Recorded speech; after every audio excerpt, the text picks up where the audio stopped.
Je pars du principe qu'il faut être la meilleure vis-à-vis de soi-même. Tu sais, t'as pas besoin de crier pour te faire entendre. Les femmes, elles travaillent 2 fois plus parce qu'on a toute cette charge mentale qui est en plus. Lorsque j'ai commencé à travailler dans ce domaine-là, c'est par pur opportunisme. Tu peux très bien trouver quelqu'un qui a du charisme, c'est un bluffeur. Un homme et une femme, on a le même cerveau. On n'active pas les zones du cerveau de la même manière. Et quand tu t'intéresses aux gens, les gens s'intéressent à toi. Bonjour Hayat et bienvenue au Creator Studio. Bonjour Calo. Alors Hayat, toi tu es manager dans l'IT, dans une entreprise internationale pharmaceutique. Et aujourd'hui, tu es ici pour nous parler de ton parcours professionnel, mais également la place de la femme dans le monde du travail. Tout à fait, oui. Je suis contente d'être ici pour discuter de ce sujet. Est-ce que tu peux rapidement nous expliquer ce qu'est l'IT pour qu'on puisse comprendre aussi ton métier? Oui. Alors l'IT, c'est un acronyme en anglais qui signifie Information Technology, ou en français, du coup, technologie de l'information. En fait, l'IT consiste en un domaine qui regroupe toutes les technologies dans l'industrie pharmaceutique. Donc mon rôle, c'est de travailler dans toutes ces technologies-là au sein de l'usine. D'accord. Voilà. Alors, est-ce que tu peux nous expliquer pour qu'on comprenne vraiment bien, comment tu es arrivé à ce poste-là, ton parcours, oui, notamment scolaire. Qu'est-ce que tu as fait comme études pour arriver à ce poste? Oui, alors moi, j'ai commencé avec un baccalauréat scientifique, spécialité maths. Étant donné que j'aimais les maths, je suis allée dans une école d'ingé. Au bout de 6 mois, je m'y plaisais pas du tout. Alors j'ai changé et je suis allée en faculté de neurosciences. Donc j'ai une licence en neuro et j'ai un double master en management de projet et marketing de produits de santé à la faculté de pharmacie de Montpellier. D'accord, donc tu es partie à Montpellier pour faire tes études. Oui, clairement, oui. Ok.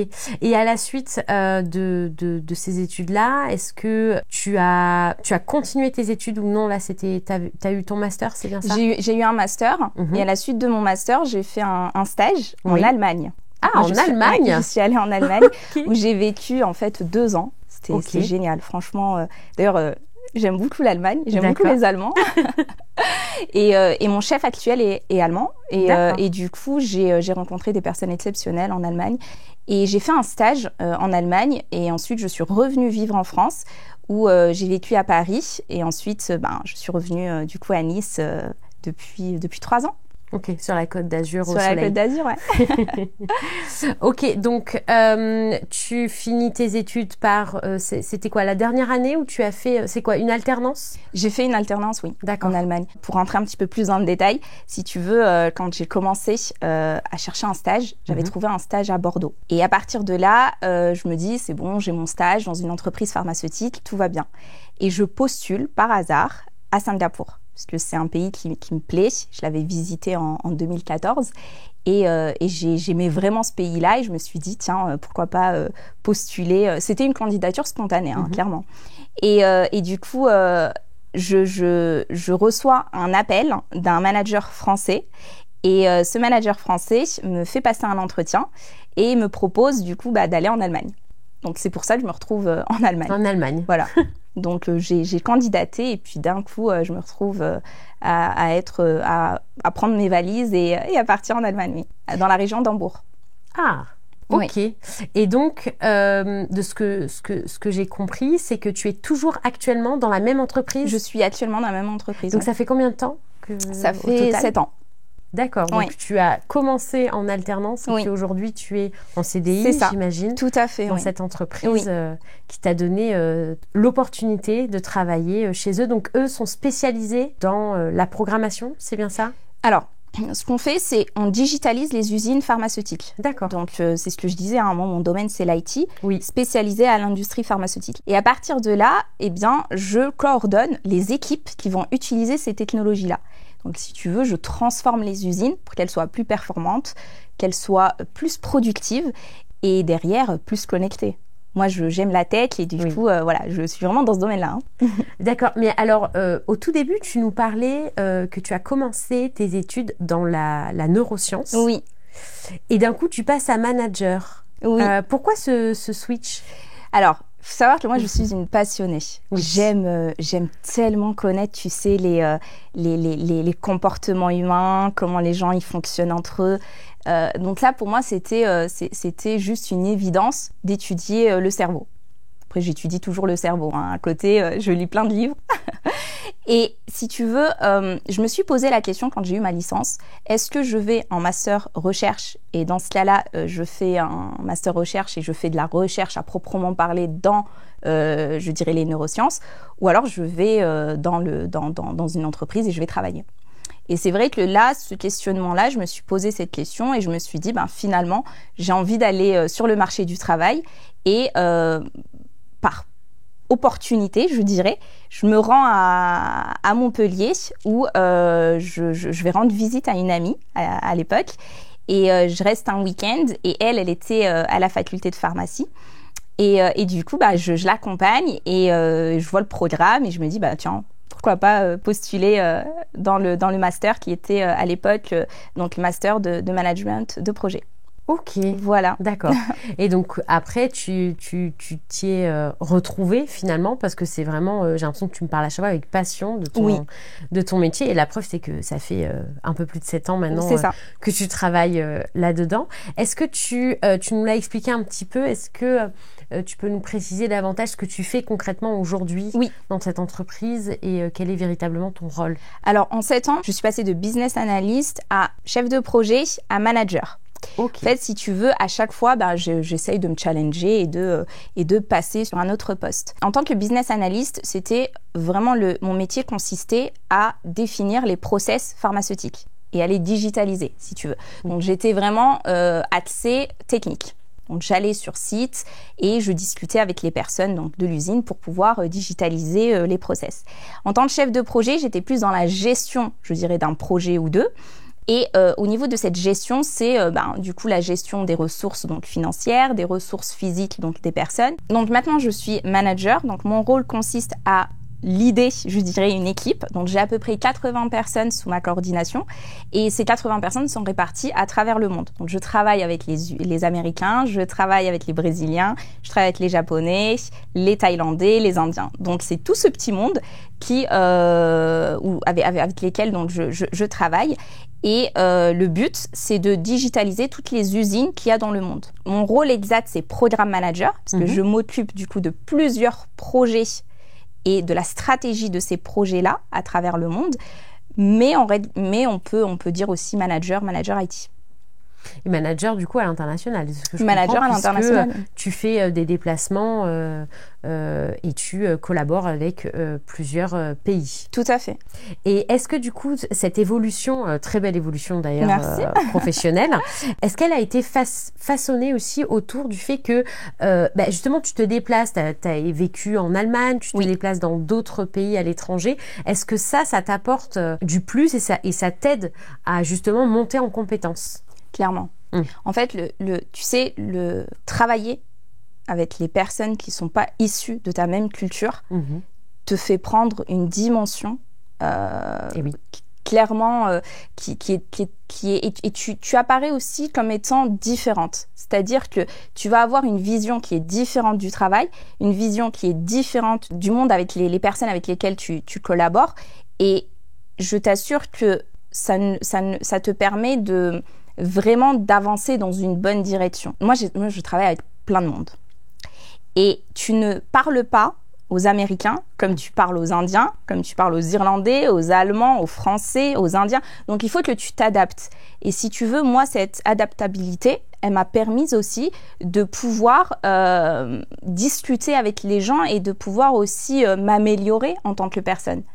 Aujourd'hui, je vois les choses différemment. C'est-à-dire que moi, quand j'entends des choses, que ce soit au niveau de la société, je les vois différemment. C'est-à-dire que comme je travaille avec plein de monde, plein de gens complètement différents, on a aussi des solutions qui sont différentes aussi. Ah non, mais c'est sûr, ça doit être hyper enrichissant professionnellement parlant et je pense que humainement parlant. Également, de découvrir d'autres univers, d'autres façons de travailler. Je pense que c'est ce qui t'a permis aussi de mieux évoluer. Parce que ton évolution, elle est due à toi-même également.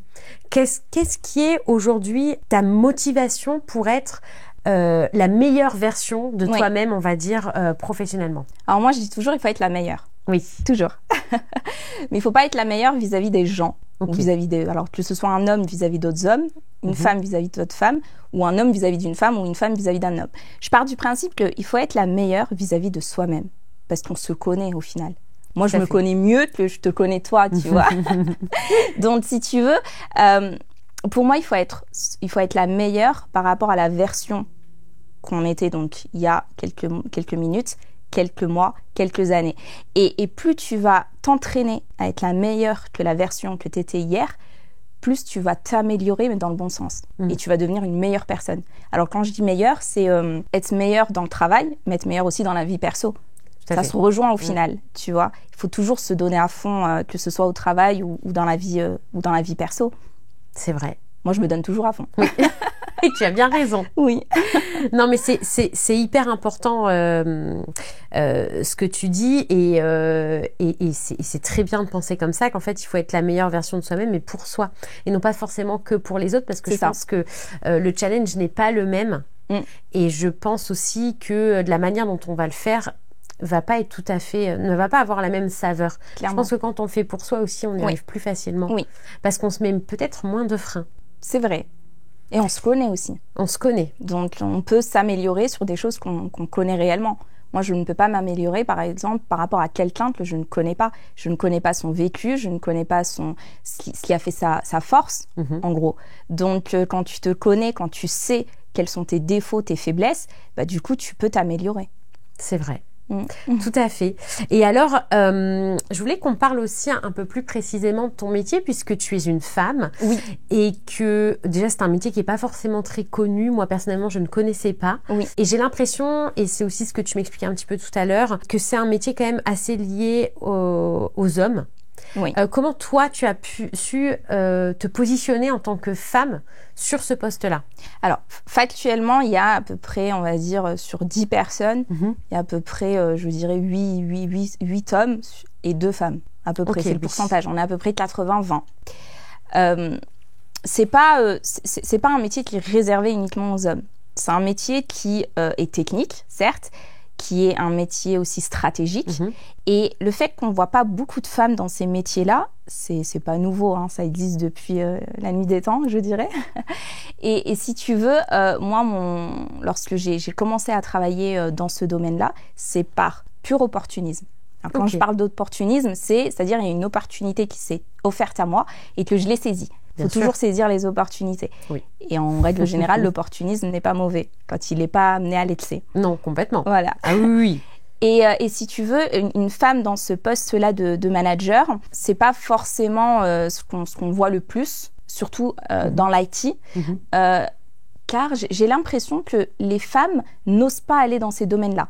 Tu vois, c'est des domaines qui sont techniques, qui sont informatiques. Souvent, quand on parle d'informatique, on a l'image, tu sais, de geek. Tu sais, avec des capuches en train de coder, tu vois. Alors, c'est pas du tout le cas. C'est vraiment, on est vraiment dans un domaine où on peut avoir tout type de profil, tout type de personnes. Et ce qui est intéressant, c'est que cette façon de travailler tous ensemble en étant des profils différents, eh bien, ça permet justement de créer cet esprit, je dirais, de l'IT. Donc oui, en tant que femme, c'est pas facile d'aller dans ces domaines-là, mais il faut y aller, car c'est des domaines comme les autres domaines, clairement. Moi, je vois beaucoup des femmes dans les domaines des RH, dans les domaines de qualité. Oui. Et oui, parce que c'est des domaines qui sont plus relationnels. Alors que les domaines stratégiques, où il faut prendre une décision, on voit moins de femmes. Oui, parce que... Est-ce qu'on associe, par habitude peut-être, justement le côté, comme tu dis, technique, forcément stratégique, c'est l'homme? Oui. Et puis la femme, plus dans la réflexion. Oui. Puisque toi, tu es manager. Oui. Est-ce qu'à ton avis, il faut manager comme un homme pour réussir? Non. Non. Clairement non. Clairement non. Et puis tu sais, moi j'ai vu une phrase passer sur les réseaux sociaux. Oui. La phrase c'est j'ai le corps d'une femme, j'ai l'esprit d'un homme et le cœur d'un enfant. Ok. Je peux pas cette phrase. Non, non, c'est pas possible. Alors moi je suis d'accord juste avec j'ai le corps d'une femme. Ouais. Tu vois, ça c'est bien. Ça nous va. Non mais ce que je veux dire c'est que pourquoi aller chercher un esprit d'un homme, c'est déjà en termes de biologie, si on parle biologiquement, un homme et une femme, on a le même cerveau. Maintenant, on n'active pas les zones du cerveau de la même manière.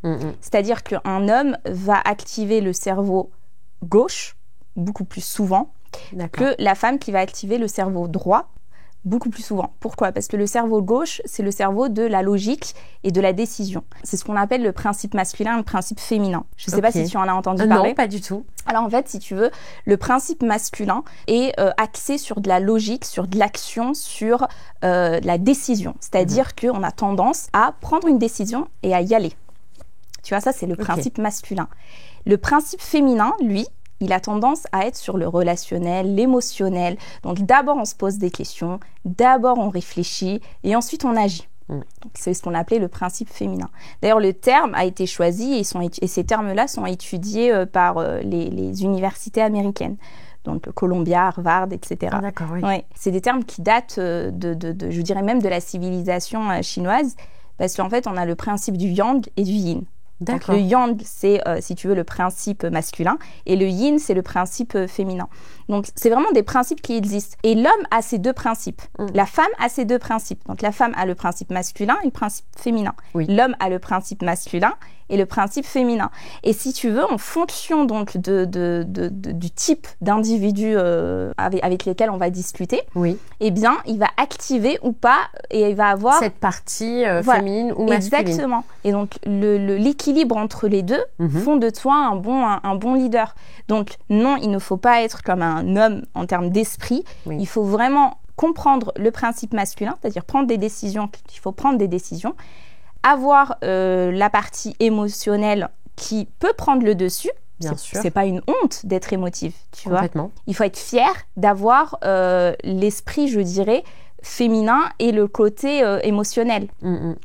Et si tu veux, donc ces deux principes-là, quand ils se rejoignent, l'équilibre de ces deux principes-là font un bon manager. Un bon manager. Et je vais aller plus loin parce que tu sais, dans la phrase, il y a le cœur d'un enfant. Moi, j'en ai un peu marre de voir que les femmes, elles sont, si tu veux, traitées comme des enfants. Un enfant, c'est immature, c'est naïf, c'est beau un enfant, enfin dans toute sa naïveté, tu vois. Mais une femme qui est mature, qui comprend les choses et qui sait où elle va, c'est tout aussi bien. Donc, il faut être fier d'avoir un esprit féminin, un cœur féminin et un corps féminin. Tout à fait d'accord avec toi. Non, c'est vrai que c'est très très important et la preuve, puisque toi aujourd'hui tu as un poste de manager et tu es une femme. Oui. Et féminine. Et féminine. Oui. L'intelligence émotionnelle et la rationalité. Oui. Pour toi, enfin, c'est cette espèce de dualité. Est-ce que c'est un mythe ou une réalité ? Alors, l'intelligence émotionnelle, je ne sais pas si tu sais un petit peu ce que c'est. Parce que j'en ai entendu un petit peu parler, oui, effectivement. En fait, c'est comprendre ton émotion brute. Oui. On a toutes et tous des émotions. C'est le principe de l'être humain. Quand tu reçois une information, elle peut te toucher comme elle peut ne pas te toucher. Mais si l'information te touche, on appelle ça une émotion brute. Donc, tu la prends, l'information. Et tu peux répondre. Et si tu réponds à l'information et donc à ton émotion brute, c'est pas bon. Parce que ça fait de toi quelqu'un qui n'a pas travaillé son intelligence justement émotionnelle.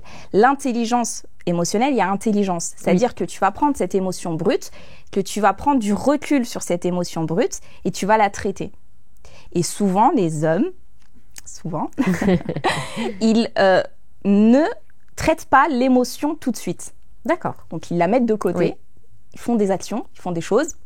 Et ensuite, et parfois, ils veulent même pas penser à cette émotion-là, tu vois. Alors que les femmes, nous, on a tendance à prendre l'émotion et à se questionner toujours.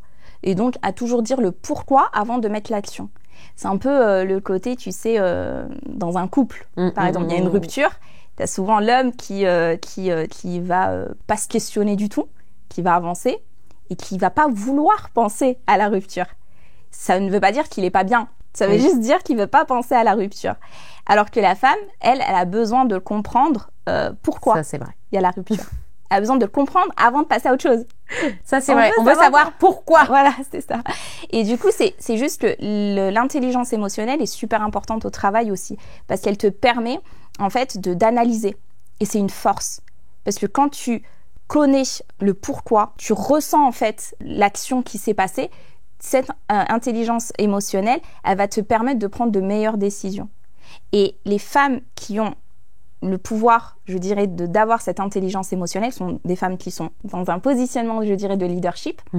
Et les hommes qui ont la capacité aussi d'avoir cette intelligence émotionnelle sont dans un bon positionnement de leadership aussi.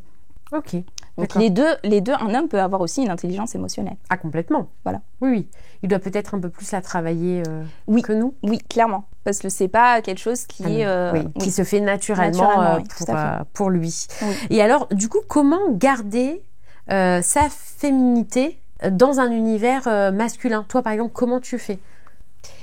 Alors, il y a toujours le côté où on se dit, tu sais, t'as pas besoin de crier pour te faire entendre. T'as pas besoin d'être un gendarme pour te faire entendre, tu vois. Au travail, tu as des relations qui sont professionnelles avec les personnes avec qui tu travailles. Et souvent, quand tu as ce côté où tu connais en fait ton positionnement, où tu as une vision, où tu as une direction stratégique, les gens, ils vont t'écouter. Oui. Donc, il n'y a pas besoin de changer son style vestimentaire pour être écouté. Je suis tout à fait d'accord, oui. Donc, après, il y a tout ce côté, je dirais, où, certes, une femme dans un domaine où il y a beaucoup d'hommes, il peut y avoir des actes isolés, on va dire, de personnes qui vont avoir un mot ou deux déplacés. Mais le rôle aussi de cette femme-là, c'est de pouvoir répondre à ces hommes et de pouvoir mettre les barrières là où il y en a. Tu vois. Donc, je dirais qu'il y a des actes isolés. C'est pas, c'est la réalité, hein, c'est factuel. Oui. Mais en règle générale, ça se passe très bien quand on a un bon positionnement, quand on sait s'exprimer, quand on va parler directement aux personnes. Il faut savoir que on ne parle pas. Moi, j'ai plusieurs personnes dans mon équipe et je sais que certains, faut être plus directive, d'autres, faut expliquer en détail les choses, tu vois, faut expliquer le pourquoi du comment. Pourtant, c'est des hommes. Oui. et d'autres, on est vraiment dans le côté où ils ont besoin d'être guidés, d'avoir une ligne directrice, etc. Donc, je connais mes équipes, je sais comment parler à mes équipes et ça sans forcément parler de ma forme, on va dire. Donc, féminine ou pas, en talon ou pas, souvent en talon. Toujours en talon. Toujours, oui. Alors, ce qui est génial, c'est que avec du coup ton expérience professionnelle, ton positionnement en tant que femme, manager, tu as décidé il y a 1 an maintenant d'écrire un livre qui est, hop là, juste ici. Qui s'appelle donc Devenir une leader, le management au féminin. Oui, tout à fait. Pourquoi avoir écrit ce livre? Alors, pour la petite histoire, j'étais à un dîner avec des amis. Et l'ami d'un ami, la nouvelle amie d'un ami me pose la question, qu'est-ce que je fais dans la vie? Et si tu veux, donc j'explique un petit peu ce que je fais.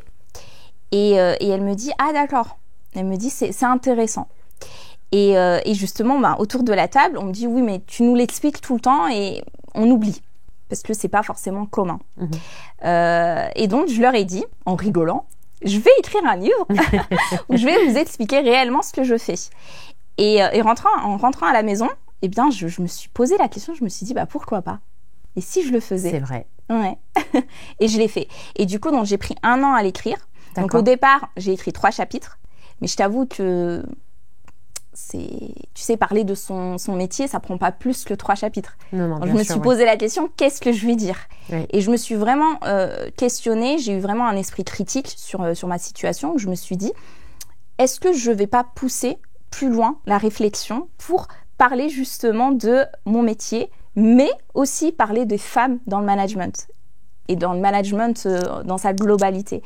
Et puis j'ai fait des recherches, j'ai questionné des personnes autour de moi et puis voilà, j'ai écrit du coup mes 32 chapitres. Donc on est d'accord que ce livre n'est pas seulement dédié aux femmes qui travaillent dans le même secteur que toi.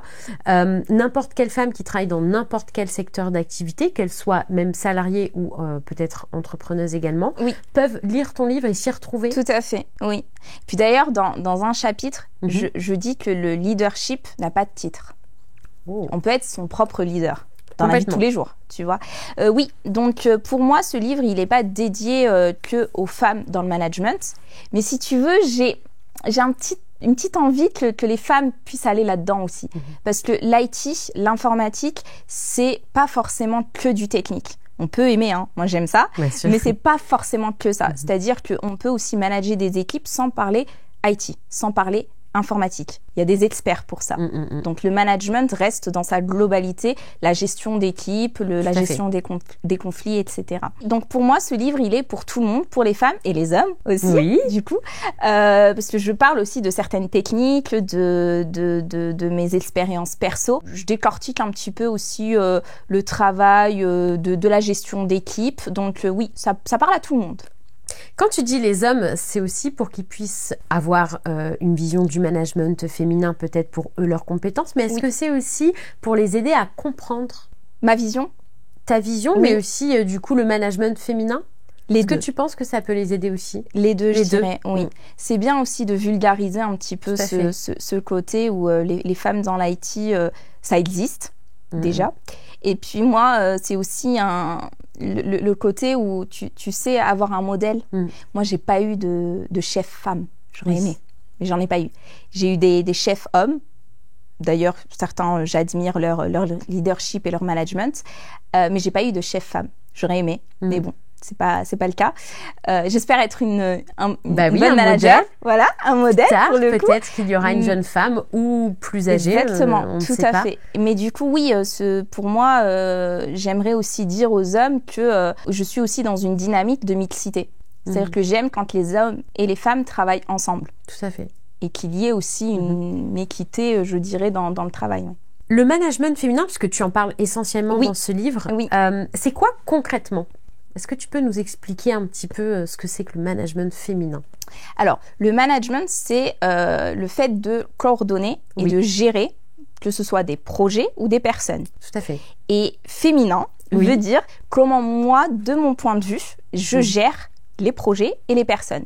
Et si tu veux, on a ce côté où, j'en parlais, tu vois, l'intelligence émotionnelle, c'est-à-dire ne pas renier, si tu veux, notre force, dont l'intelligence émotionnelle.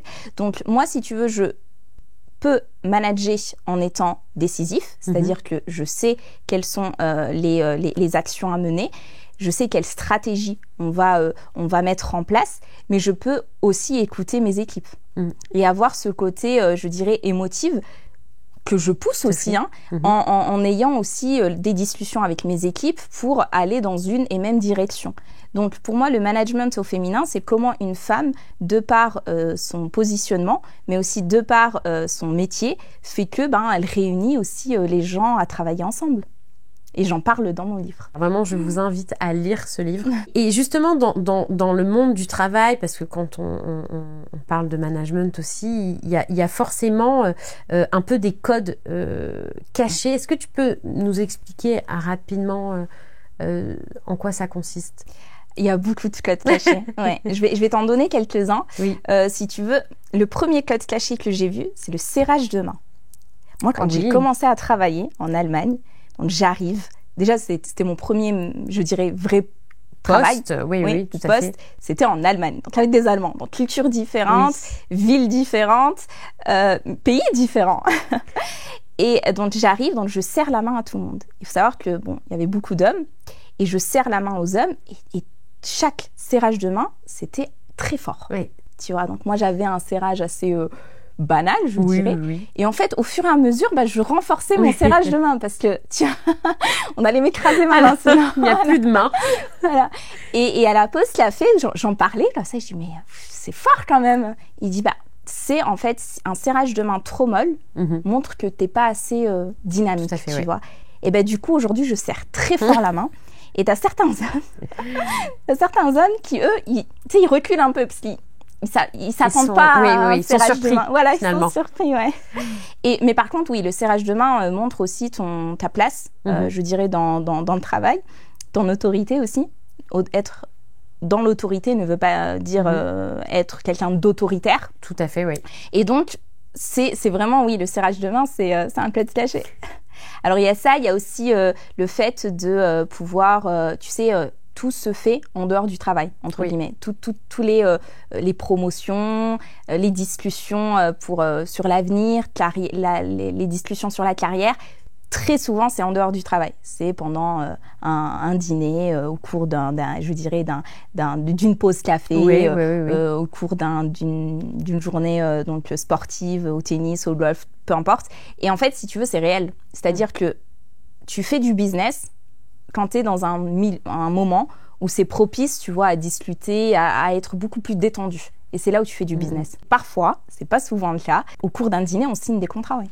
Parce qu'on est plus... On est plus détendu. Plus détendu. Et plus ouvert. Il y a moins de, peut-être, ces codes.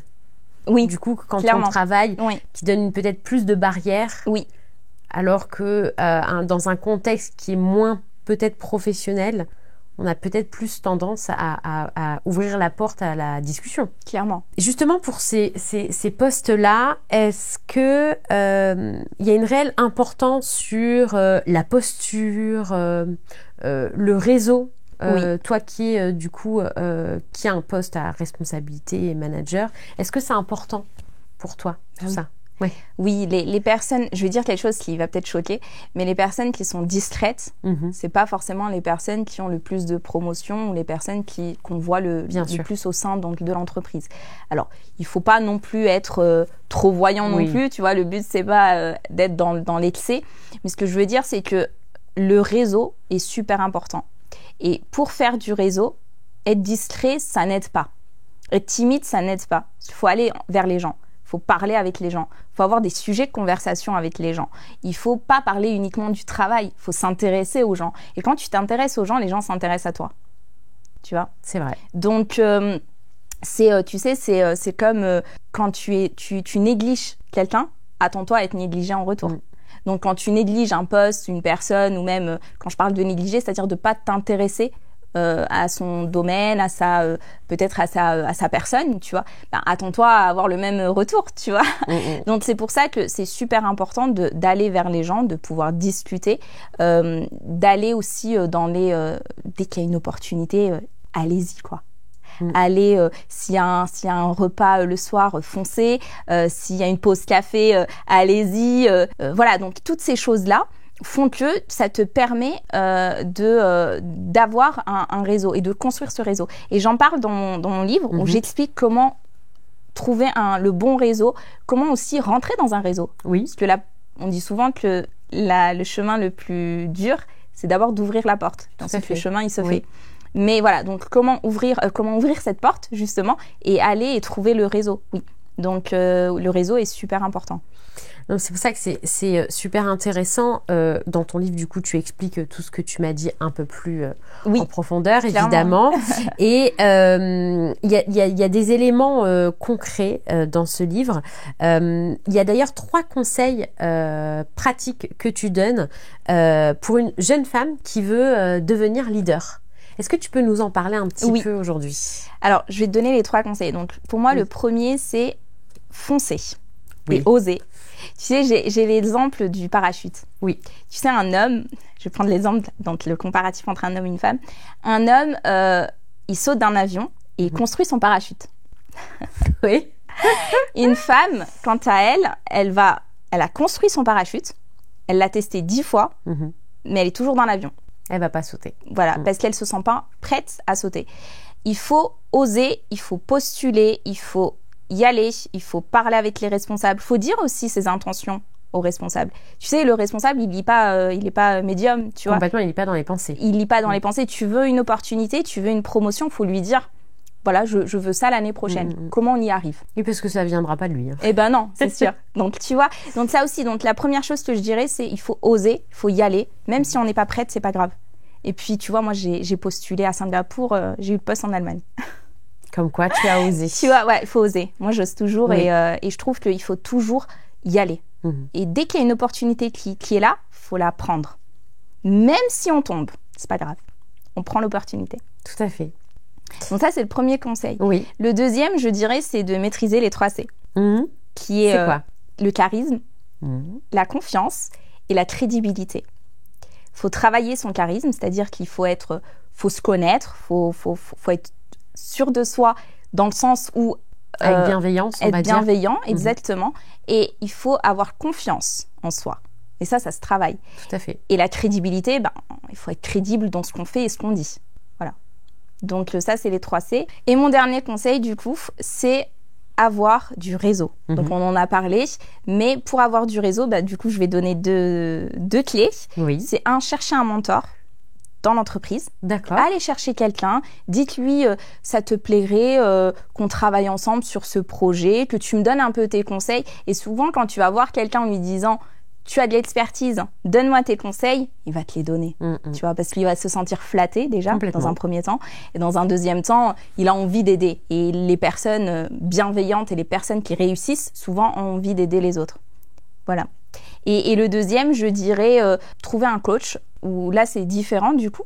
Donc, le coaching, c'est, du coup, le coaching, c'est une activité qui est payante. Donc, on paye du coup une personne qui va nous donner des petits tips pour réussir. Qui va nous guider du coup. Qui va nous guider, oui.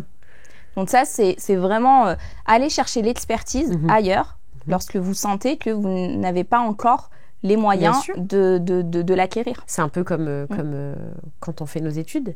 Tout à fait, exactement. On apprend un métier par le biais que ce soit une formation ou un cursus universitaire ou autre. Clairement. Pour vraiment approfondir ce sujet du management féminin, est-ce que, selon toi, parce que c'est vrai qu'on voit, c'est une réalité malgré tout, même si petit à petit ça évolue, on voit beaucoup plus d'hommes dans le management que les femmes. Oui. Est-ce que les femmes doivent justement travailler 2 fois plus pour y arriver? Alors, si on enlève le travail de la charge mentale de la femme, je dirais que non. Mais il faut bien faire cette différence-là. C'est-à-dire, on prend la charge mentale complète de la femme et on regarde que le travail.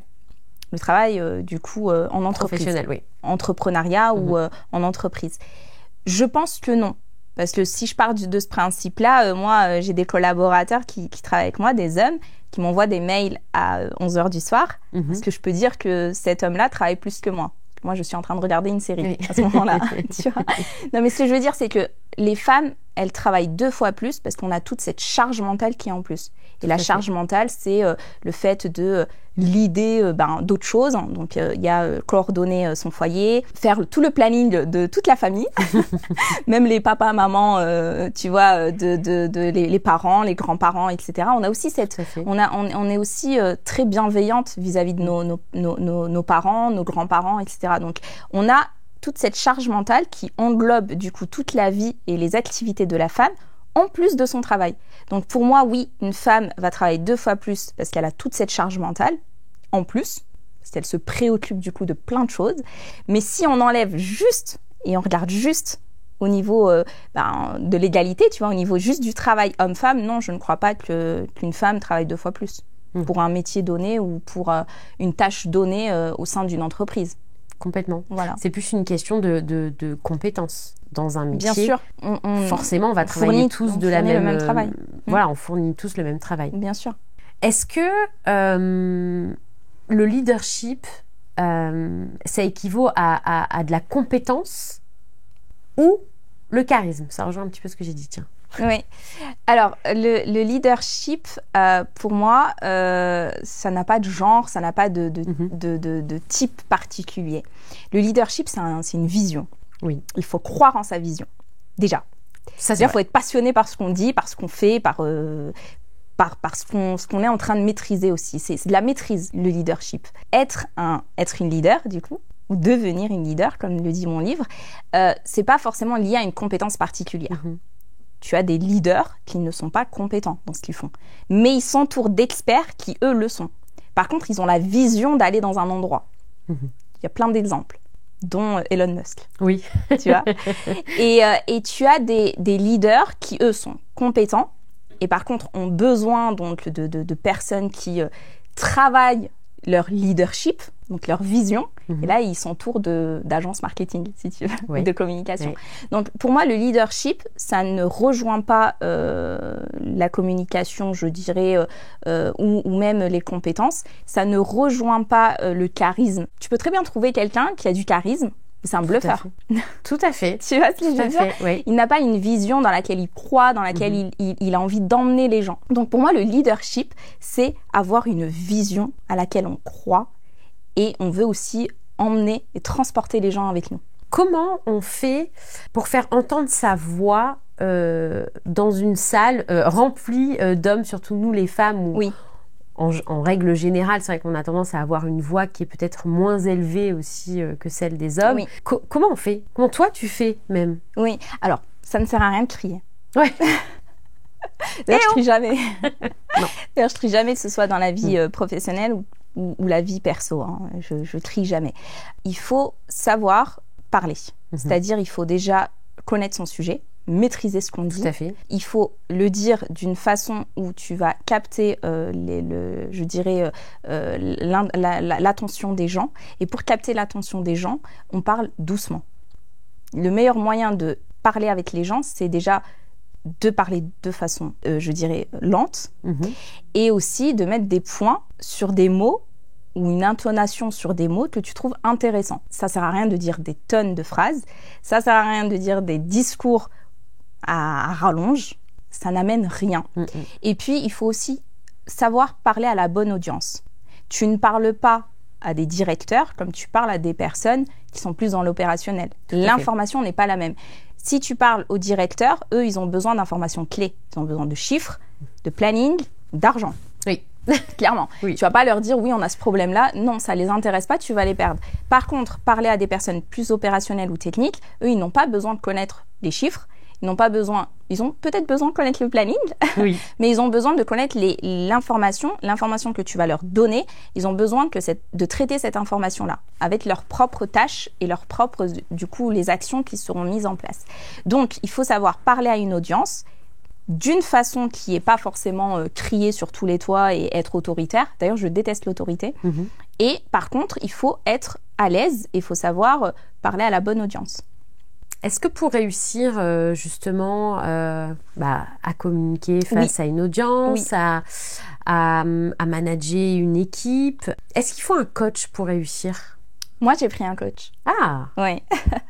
En fait, si tu veux, j'étais en voyage d'affaires, j'étais en Suisse et je prends une nouvelle mission. Si tu veux, un nouveau projet. Et j'appelle mon ami, je lui dis, voilà, je prends cette nouvelle mission, je sais pas trop comment faire. Voilà, je suis complètement transparente, si tu veux. Et il me dit, prends un coach. Je lui dis, mais on n'est pas, on est dans ces deux milieux complètement différents. Moi, je lui dis, mais on n'est pas dans le même milieu. Toi, tu as cette facilité de prendre un coach. Moi, je pense pas que dans mon milieu, il y a des coachs. Et il me dit, non, il y a des coachs, je regarde. Et ce que j'ai fait, c'est que je suis rentrée chez moi, j'ai regardé du coup la liste des coachs sur Internet et je voulais une coach femme. Je me suis dit, autant prendre une coach femme. Tout à fait, oui. Donc, j'ai pris une coach femme avec qui j'ai discuté, qui m'a un petit peu expliqué le monde du travail. Je lui ai donné aussi mes inquiétudes. Elle a pu mettre des mots sur ses inquiétudes. Elle a su mettre, du coup, des actions sur ces inquiétudes-là pour que je puisse m'améliorer et avancer dans la bonne direction. Et je trouve que c'est génial. On n'entend pas beaucoup parler. C'est vrai qu'on n'a pas forcément ce réflexe-là. De prendre un coach, surtout sur des métiers ou des missions un peu spécifiques comme ça, on va dire du quotidien dans le monde du travail. Oui. Mais effectivement, c'est hyper pertinent finalement de se faire coacher parce que je pense que cette personne déjà peut avoir un point de vue un peu plus extérieur. Clairement. T'aider à y voir plus clair sur certaines problématiques ou certains freins que parfois tu peux avoir. Je pense que c'est là-dessus aussi qu'elle a pu t'aider.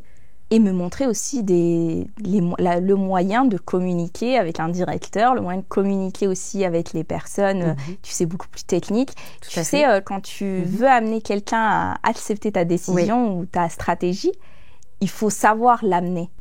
Tu vois, c'est pas juste envoyer un mail et dire j'attends. Non, il y a des choses, tu vois, il y a tout un process à mettre en place pour pouvoir avancer dans la bonne direction. Et je trouve que c'est important d'avoir des personnes qui ont de l'expérience, parce qu'au-delà du savoir, elle a de l'expérience, cette dame. Elle avait, je crois, plus de 20 ans d'expérience en entreprise dans la direction. Et du coup, pour moi, c'était que du plus. C'est-à-dire, tout ce qu'elle me disait, moi, je le prenais et je me l'imprégnais vraiment. Puis je le refaisais, je l'appliquais, ouais. Et c'est important en plus de prendre quelqu'un qui a justement cette expérience, ce savoir-faire, ce savoir-être aussi. Le savoir-être aussi, ouais. Du coup, on en parle. Et elle t'a permis peut-être aussi de décrypter peut-être les codes cachés, ce que tu me parlais Elle m'en a parlé tout à l'heure. Oui. Et d'ailleurs, j'en dis pas mal. Là, j'en ai parlé de quelques-uns. Mais dans mon livre, il y a pas mal de codes cachés, oui, dans l'entreprise. Oui. Donc, tout ça, t'as appris avec le coach, avec l'expérience. Et si on revient un petit peu en arrière, qu'est-ce que tu aurais aimé savoir à 20 ans? Par exemple, parce qu'aujourd'hui tu as 30 ans, il y a 10 ans en arrière, oui. Qu'est-ce que tu aurais aimé savoir peut-être à 20 ans pour t'aider? Je dirais qu'on me dise que je peux tomber. Mm-hmm. C'est pas une fatalité D'accord, oui. de pas réussir à 23 ans. Mm. On a l'impression que dès que tu as ton master, il faut réussir. Mm. Non, c'est vrai. Au final. Puis on a aussi l'impression, que dès que tu sors de l'école, tu es la meilleure. Tu vas vite trouver le travail. Et tu vas vite trouver le travail qui va te plaire, tu vois. Alors que le marché du travail, c'est une claque que tu te prends. Tout à fait. Parce que moi, je les ai, les personnes en entretien, ils sortent de l'école et tous, ils parlent de leur diplôme, on a fait ci, Ils sont tellement fiers, c'est bien. C'est très bien, mais le marché du travail, c'est pas que ça, c'est pas que les diplômes. Il y a aussi l'expérience, il y a aussi la personne, comment elle est, ce qu'elle apporte à la société. Parce que certes, la société, elle va l'embaucher, donc on apporte des choses à cette personne, mais il y a aussi le côté où la personne, elle apporte des choses à la société. Et je trouve que, ouais, j'aurais aimé qu'on me dise qu'on peut tomber à n'importe quel moment de ta carrière et tu vas te relever, et qu'on me dise aussi que le marché du travail, c'est pas juste avoir ton diplôme et ça y est, c'est du tout cuit, tu vois. Le monde du travail, si, c'est un petit peu un combat quand même. Il faut déjà se solide. Donner les moyens et être solide, oui. Faut être solide, oui. Ah, c'est clair, c'est clairement ça. Faut être solide. Et compétiteur aussi. Et compétiteur, oui, ça c'est vrai. Elle est où la limite entre être sûr de soi et arrogant? Elle est dans, je dirais, être sûr de soi. On se doit d'être sûr de soi, même dans la vie de tous les jours. Ouais. Ne parlons pas de travail, parlons de la vie de tous les jours. On se doit de connaître sa direction, parce que sinon, qui va nous donner notre direction si on ne sait pas? Donc, je dirais que être sûr de soi, c'est de maîtriser là où tu vas. Donc, quand tu maîtrises souvent ce que tu dis, là où tu vas, déjà, tu donnes une posture à l'échange, et aussi dans le monde du travail, tu permets aussi aux autres de se projeter avec toi. Et l'arrogance, pour moi, c'est lorsque tu écrases l'autre.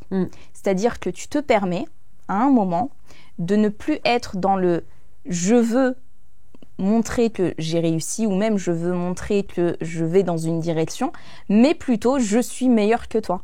Ouais. Tu vois ? Quelqu'un qui va te dire tu sais, moi j'ai fait tel ou tel projet, j'ai réussi tel ou tel domaine, j'ai fait gagner à l'entreprise tel ou tel chiffre, c'est pas de l'arrogance, c'est juste montrer ce que tu as réellement apporté à l'entreprise, tu vois. Mais quelqu'un qui vient et qui te dit moi je suis le meilleur que mes collègues, moi tu sais, je sais parler mieux que lui, je sais faire ça mieux que lui, c'est grâce à moi que l'équipe elle a réussi. Là, on est plus dans de l'arrogance, on est plus dans du centrage sur soi. Est-ce que ça peut amener aussi à être un peu trop opportuniste, parce que du coup, on va amener les choses vers soi? Et pourquoi d'ailleurs certains voient des opportunités un peu partout? Moi, je suis pour l'opportunité. Donc pour moi, l'opportunité, c'est important quand on a saisi. Quand on laisse passer une opportunité, on va le regretter, tôt ou tard. Donc il faut saisir les opportunités, même si on tombe. C'est pas grave. Ce qui est grave, c'est de pas la saisir. Oui. Parce que même si tu tombes, c'est pas grave. Et alors? Qui l'a vu? Peut-être toi? Puis c'est tout, tu vois. Mais ce que je veux dire, c'est que, et puis même si tu te prends 1 mur, 2 murs, 3 murs, 4 murs, peut-être que le 5e mur, il y aura pas de mur. Tu vois? Il y aura une porte. Ce que je veux dire, c'est que il faut prendre toutes les opportunités. Dès qu'elles se présentent, il faut dire oui. Même si tu t'en sens pas capable, même si tu penses que tu n'es pas assez prête pour cette opportunité-là, c'est pas grave, tu trouveras le moyen d'être prête. Tu vas t'entourer d'experts, tu vas mettre des actions dessus, mais il faut saisir l'opportunité dès qu'elle est là. Et pour moi, il faut être opportuniste. Et il faut pas avoir Pas à peur de l'extrême. ça. Mais pas dans la bienveillance. Dans la toujours, bienveillance, je pense. toujours. Je Oui. pense que dans tout, il faut faire les choses dans la bienveillance et pas être arrogant, comme tu disais, Oui. où on veut écraser l'autre. C'est Non. ça. Prendre des opportunités, c'est pas forcément faire du mal aux autres, C'est c'est ça. pour soi qu'il C'est faut ça. le faire, Exactement. pour son expérience professionnelle, mais même personnelle, hein, Oui. parfois Clairement. également. Et alors, est-ce qu'on peut réussir sans féminisme? Du coup, parce on reste toujours dans cette thématique clairement. du féminin. Oui. Est-ce qu'on peut réussir sans ça? Alors moi, je suis féministe. Oui. Je l'ai dit. Et puis autour de moi, les gens le sont. Mais j'ai l'impression que c'est compliqué pour un homme de dire je suis féministe. Oui. Parce que on est dans une société où on est parti à l'extrême, où le féminisme c'est abat les hommes. C'est pas le cas. Moi, j'aime travailler avec les hommes, j'aime travailler avec les femmes. Et puis moi, quand je suis au travail, je me comporte de la même manière avec un homme qu'avec une femme. Je peux être aussi dure avec un homme qu'être avec une femme. Donc pour moi, le féminisme, on ne peut pas travailler dans un monde où il n'y a pas de féminisme. Ça voudrait dire qu'il y a des inégalités. Complètement. Et c'est mauvais, tu vois. Et dans le travail, il faut qu'il y ait cette égalité entre genres, alors entre femmes, hommes, mais aussi entre femmes, femmes, et entre hommes, hommes. Et souvent, on a un focus sur l'égalité femmes-hommes, mais on oublie un peu femmes-femmes et hommes-hommes. Donc pour moi, non, on peut pas avoir on peut pas réussir sans féminisme. Oui, c'est vrai qu'il faut pas confondre, en fait. On n'est pas là pour écraser un parti ou un autre. Tout à fait. On est là pour justement être ensemble et travailler clairement ensemble. Oui. Donc il faut qu'il y ait cette part de masculinité, oui. masculinité, cette part aussi de féminité. Et je pense que la combinaison des deux, c'est un peu ce que tu parlais au tout début par rapport au cerveau. Oui. Ben en fait, ce qui fonctionne super bien, c'est de mélanger les deux. C'est ça. Et c'est ça qu'on veut, en fait. Exactement. On ne veut abattre personne. C'est ça. Non, mais c'est clairement ça. Hein. Mais oui. Et puis, tu sais, on a cette connotation où dès que tu dis je suis féministe, c'est-à-dire que je déteste les hommes. Oui, c'est pas vrai. Tu vois, c'est pas du tout vrai. C'est juste qu'il y a besoin aujourd'hui de crier haut et fort que les femmes doivent gagner comme les hommes. C'est juste logique en soi. Et il y a besoin aussi de dire que, attention, il y a des hommes qui... on peut porter à des hommes une admiration de par leur travail, mais on peut porter à des femmes une admiration de par leur travail. Ce que je veux dire, c'est que on est égaux. Pour une tâche, on fait la même chose. Donc, on doit recevoir normalement le même salaire et on doit avoir le même type de congé, le même type de traitement, on va dire. On va faire un petit jeu maintenant. Je vais te poser quelques questions. Le but, c'est que vraiment tu répondes avec beaucoup de spontanéité. Okay. C'est quelque chose d'assez dynamique. Ok. D'accord. Est-ce que tu préfères le café ou le thé? Je vais dire le café. Ah, ma mère elle va me tuer, mais le thé, c'est une institution chez nous, mais je vais dire le café. Tu préfères travailler en télétravail ou en open space?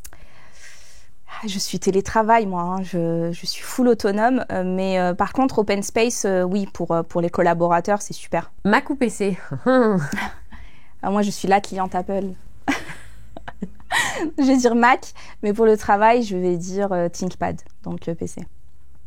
C'est quoi ton signe astro? J'y crois pas. Alors, j'y crois pas forcément. Okay. Je suis Balance. Okay. Mais c'est vrai qu'au travail, on a tendance un petit peu à poser ces questions. Alors, je dirais surtout pas... Surtout de nos jours, hein. C'est vrai que c'est devenu clairement. Une grosse tendance. Et j'ai une copine qui regarde ça avec les ascendants, les trucs.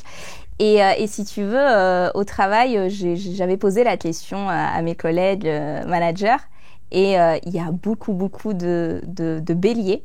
Ok. Et de lions. En tout cas, dans le cadre de mon travail, il y a très peu de balance. Mais c'est vrai que je m'entends bien avec les béliers et les lions. Donc, mais bon. Mais tu n'y crois pas. Je n'y crois pas. Tu vas pas te référer à ça en tout cas. C'est ça. Ah non, pas du tout. Ton job en un emoji? Fusée. Ah, bien vu. Le pouvoir ou l'argent? Le pouvoir. Parce que le pouvoir amène l'argent, mais la réciprocité n'est pas vraie. Un des hôtels favoris que tu as fait dans ce monde? Je dirais Marina Bay à Singapour. Mais il y a aussi un autre hôtel que j'aimerais dire, c'est l'Intercontinental à Shanghai. Ok. Qui est On est dans un autre monde. D'accord. On est au niveau de la tête, l'ascenseur avec des lumières. Enfin, c'est vraiment un très bel hôtel. Donc, je dirais 2. Manager ou leader? C'est pas pareil.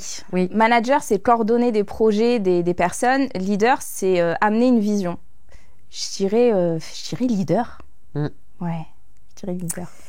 Déléguer ou tout contrôler? Non, déléguer. Tout contrôler, c'est pas bon. C'est pas bon. Je suis d'accord. Mentorat ou coaching?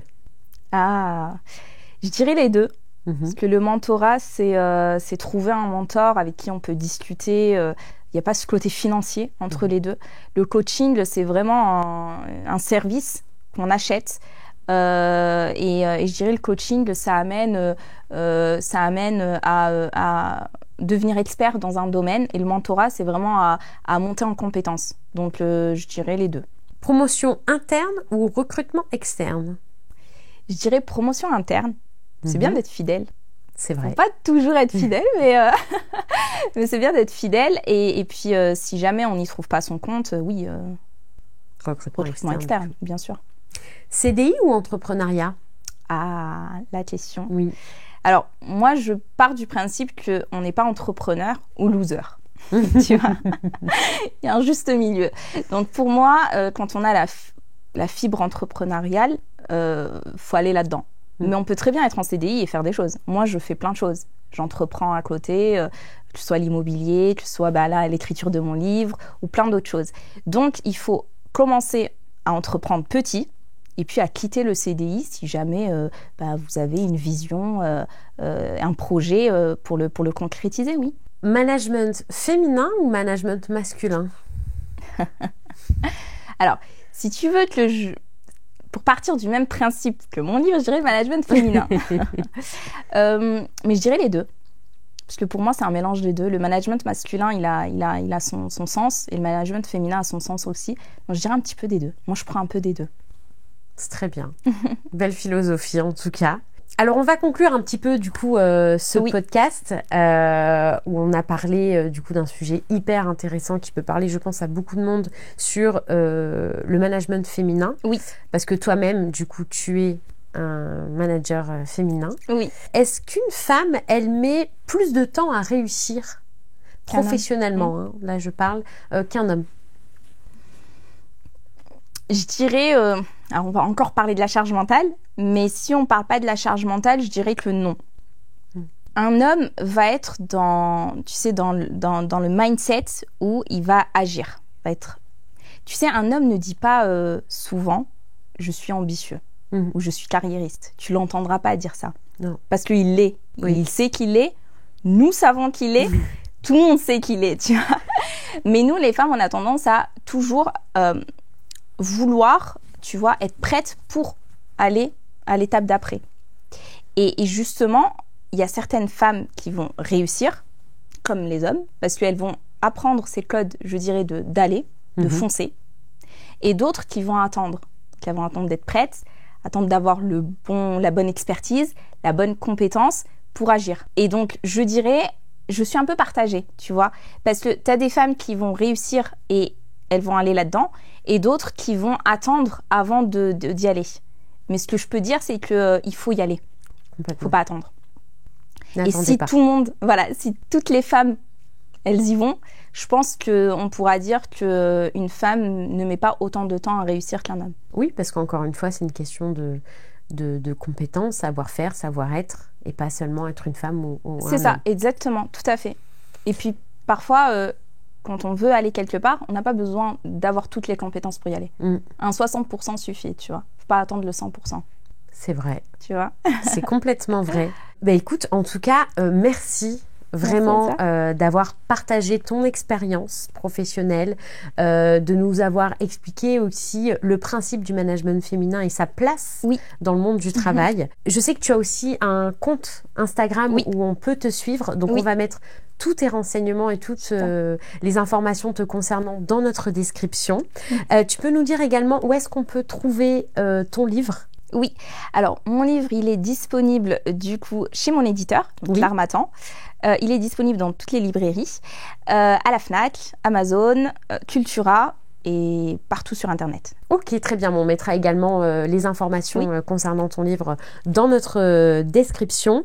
Je sais également que tu fais des conférences pour des étudiants, c'est bien ça? C'est ça. Je fais des conférences à la faculté de pharmacie pour les masters, les étudiants en master.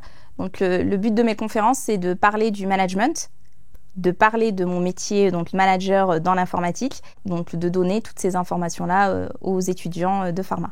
Ok, on te retrouve où du coup dans ces conférences? C'est sur Nice, c'est ici sur la Côte d'Azur? Non, c'est à Montpellier, ça peut être partout en France, oui. Merci beaucoup pour ton intervention. N'hésitez pas à acheter ce super livre pour vous, les femmes qui souhaitent entreprendre, qui souhaitent manager ou autre. Je pense que ça peut vraiment nous aider. Merci beaucoup, Merci Ayat. à toi.